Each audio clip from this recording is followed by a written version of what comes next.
messieurs, merci de nous rejoindre. Bienvenue à suivre cette grande édition du journal sur les tam-tams numériques. Débutons cette édition du journal à Fizi où le bilan des affrontements entre le FARDC et la coalition Makanika Twirwaneho et Ngumino, alliés à la milice burundaise des FNL, a été revu à la hausse depuis la soirée du 13 août 2021. Selon le bilan provisoire donné par les capitaines Dieudonné Kassereka, porte-parole de l'opération Sokola de Sud Kivu, et de 18 miliciens neutralisés avec 48 autres miliciens blessés. Côté FARDC, en dressant bilan des 7 ans qui sont déjà tombés sur les champs d'honneur et 8 autres blessés. L'armée ajoute avoir récupéré 13 armes AK-47, de miliciens inarmés d'appui ainsi que beaucoup de munitions. Rappelons que ces opérations ont permis aux forces armées de la République démocratique du Congo de récupérer une douzaine de villages jadis occupés par cette coalition Makanika, Ngumino, Twirwaneho, mais également FNL. Et retournons à présent dans la ville de Bukavu où un jeune garçon d'environ 15 ans répondant au nom d'Aganzé est mort asphyxié dans un restaurant situé sur avenue Bolo 5 au quartier Moussala. Nous sommes bel et bien dans la commune de Kadoutou dans la nuit du vendredi 13 à ce samedi 14 août 2021. Selon la nouvelle dynamique de la société civile qui nous livre cette information, ce jeune a été surpris à la cuisine par une grande chaleur pendant qu'il préparait de la nourriture pour les clients. La NDC condamne l'utilisation de mineurs dans de restaurants et présente ses condoléances à la famille biologique de l'illustre disparu. Parlons dossier Covid-19, toujours dans la province du Sud Kivu. La province du Sud Kivu a enregistré un total de 359 nouveaux cas de la pandémie à coronavirus la seule semaine du 4 au 10 août 2021. C'est le chiffre révélé dans le compte rendu de la 51e réunion du Conseil des ministres provinciaux du Sud Kivu tenu le 13 août 2021. Selon le compte rendu lu par Suedi Basila Claude, ministre provincial de la communication, mais également le porte-parole du gouvernement provincial, il indique que plusieurs autres mesures ont été prises pour barrer la route à cette pandémie. Il est ici au micro de notre confrère Eric Chocolat. Les ministres de la Santé, Genre, Famille, Affaires sociales et humanitaires a présenté les rapports sur la situation épidémiologique de la province. Il en ressort que pour la période du 4 au 10 août 2021, la province a compté 359 nouveaux cas confirmés de Covid-19, 130 guéris et 16 décès, ce qui porte à 2285 cas confirmés depuis le début de la pandémie, dont 1482 guéris et 102 décès. La situation épidémiologique de la province reste très préoccupante et que tout le monde doit s'impliquer pour faire respecter les mesures barrières. Les ministres de l'Intérieur, Sécurité, Décentralisation et Affaires coutumières a fait état de la situation sécuritaire de la province. Il ressort de son rapport que la situation sécuritaire est globalement préoccupante. Après échange de débats, le Conseil des ministres a pris les dispositions nécessaires pratiques en vue de sécuriser la population. Les ministres du plan, budget, hydrocarbures et relations avec les partenaires a présenté les rapports d'exécution budgétaire au premier semestre 2021. Il en ressort que le budget 2021 au 30 juin a connu un taux de réalisation semestrielle de 55,29% en recettes et un taux d'exécution de 51,80% en dépenses. Les ministres des Mines, Énergie et Environnement a soumis aux membres du Conseil les dossiers relatifs à l'assignation des comptoirs au site Kivu. Et pendant ces temps, c'est le gouverneur du site Kivu, Théo Ngwabidje Kassi, qui donnait l'ultimatum de 72 heures aux opérateurs miniers chinois et autres expatriés qui œuvrent dans le territoire de Mwenga de présenter le titre minier et acte juridique qui les autorise à exercer leurs activités dans le secteur minier. La décision a repris dans un communiqué rendu public le 11 août 2021. Gisela Watangoka nous en dit plus. Dans un communiqué rendu public ce jeudi 12 août 2021, L'autorité provinciale indique que la commission chargée des certifications des titres miniers des expatriés œuvrant dans le secteur minier sera chargée de recevoir les opérateurs miniers chinois et autres expatriés pour un contrôle. Cet ultimatum, qui prendra cours le 16 août prochain, leur a été accordé afin de régulariser leur situation. Teongwa Bidjekasi prévient que dépassé ces délais, les récalcitrants verront leurs activités suspendues avec toutes les conséquences y afférentes.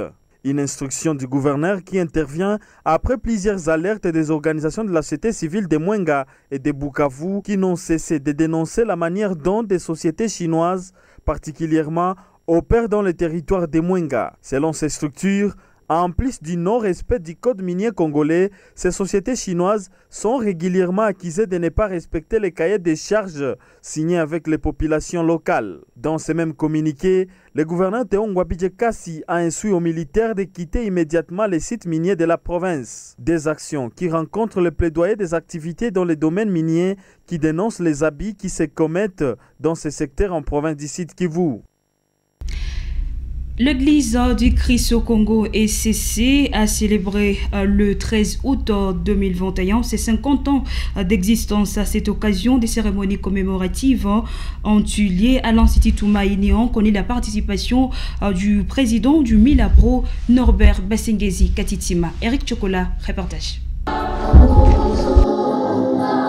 50 ans après, l'occasion était de passer en revue les réalisations, les avancées, mais aussi les défis auxquels les CC a pu faire face. Dans le paquet des réalisations, on peut citer la propagation de l'évangile dans plusieurs pays, des centaines d'églises déjà répandues en Afrique, des universités telles l'Université évangélique en Afrique, l'ILPGL, des écoles primaires, secondaires et hôpitaux, centres de santé et tant d'autres œuvres tant sociales que communautaires. Des réalisations saluées par le président du ministère de laïcs chrétiens, Norbert Basengezi Katitima. Le patron du Milapro n'a pas manqué de saluer ces grands travaux réalisés par les CC.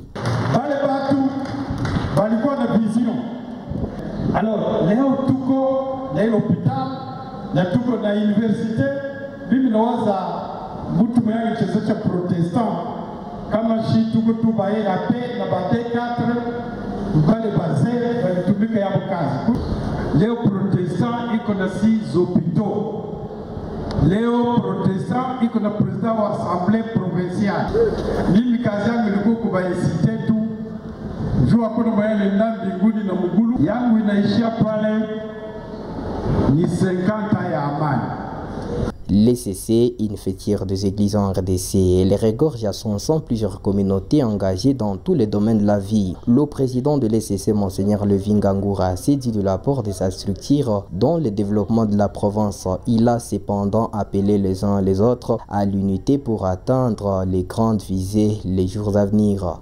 C'était un moment que l'Église a préparé pour remercier certains cadres de l'Église et rendre grâce et gloire à Dieu qui nous fortifie et qui a aidé l'Église à intervenir dans les domaines de l'évangélisation, dans les domaines de l'enseignement, dans les domaines de la santé et dans les domaines du développement. Donc c'est un moment de jouissance, c'est un moment où nous ne sommes pas là pour nous critiquer les uns et les autres, mais de dire au cas de l'Église, merci pour ce que vous avez réalisé et nous attendons de vous encore de nous offrir le meilleur de vous-même. Plusieurs doyens ont été honorés par l'Église du Christ au Congo pour leur bravoure et dévouement et pour l'œuvre de Dieu en leur décernant les diplômes d'honneur et de mérite. Parmi eux, le président honoraire de l'ECC, Monseigneur Jean-Luc Kouyendondo Amulemera, également le révérend pasteur Samuel Kabunga de la 8e CEPAC Sayuni pour s'être donné à l'œuvre de Dieu et à l'épanouissement de la communauté. Et rappelons que c'est en 2020 que l'ECC a totalisé ses 50 ans. Faute de la pandémie à coronavirus, les activités ont été reportées pour cette année 2021. Direction à présent à Panzi où la fondation Djemba Foundation vient d'appuyer le jeune de Panzi avec des outils oratoires pour booster le développement de cette entité. C'était ce samedi 14 août 2021. La cérémonie s'est déroulée au cours des travaux communautaires communément appelés Salongo. Reportage. Ces outils sont entre autres de bêches, pioches, machettes, gants, ont été remis aux jeunes de Ponzi réunis au sein du mouvement Force pour le progrès de Ponzi par la Fondation Djemba. Avec ces outils, les jeunes pourront réaliser des travaux communautaires pour développer des avenirs, a indiqué Théophile Iragui, coordonnateur de la Fondation Djemba. Nous avons voulu venir accompagner ces jeunes avec ce matériel des travaux communautaires communément appelés Salongo. Ce sont des jeunes qui font tout pour faire évoluer leur quartier. Et maintenant, notre président fondateur n'a pas voulu vraiment rester calme. Il voulait aussi montrer à ces jeunes que nous sommes avec eux. Nous devons d'abord les accompagner 10 jours au lendemain. C'est pourquoi nous avons amené des bûches, mais aussi avec quelques gants, des machettes pour les accompagner, pour faire évoluer leur organisation. La jeunesse de Ponzi remercie la Fondation Djemba pour cet acte qui encourage les jeunes engagés pour le développement de leur milieu. Merci beaucoup la Fondation Djemba.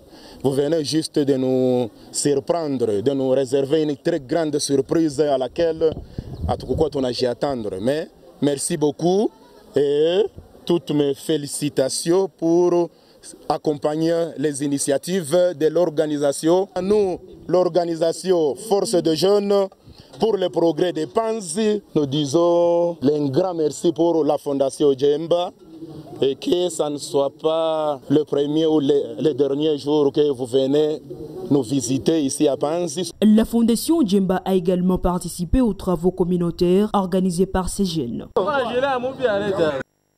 Et direction à Kinshasa, la capitale, avant de boucler cette grande édition du journal où le bureau de l'Assemblée nationale a accordé un délai supplémentaire de 70 heures à la plateforme des confessions religieuses en vue de rouvrir la discussion visant à désigner le président de la Commission électorale nationale indépendante, CENI, un membre de plénière de cette institution. Ce nouveau moratoire courant de ce samedi 14 août à mardi 17 août à minuit dû les communiqués du bureau de l'Assemblée nationale. C'est un nouveau développement dans ce processus qui est piétiné depuis plusieurs mois suite au manque de consensus entre les 8 confessions religieuses sur les candidatures de leurs délégués à la centrale électorale. Pour rappel, 6 confessions religieuses ont fait bloc désignant un candidat président, un membre de la plénière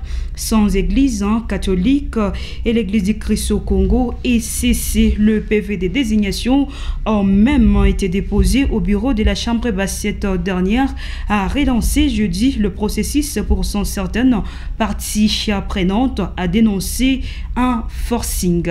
Et c'est par là que nous bouclons cette grande édition du journal sur la mer de fréquence. Merci de nous avoir suivis. Nos informations restent toujours partout dans le monde sur notre site www.tnk.org. Merci, au revoir.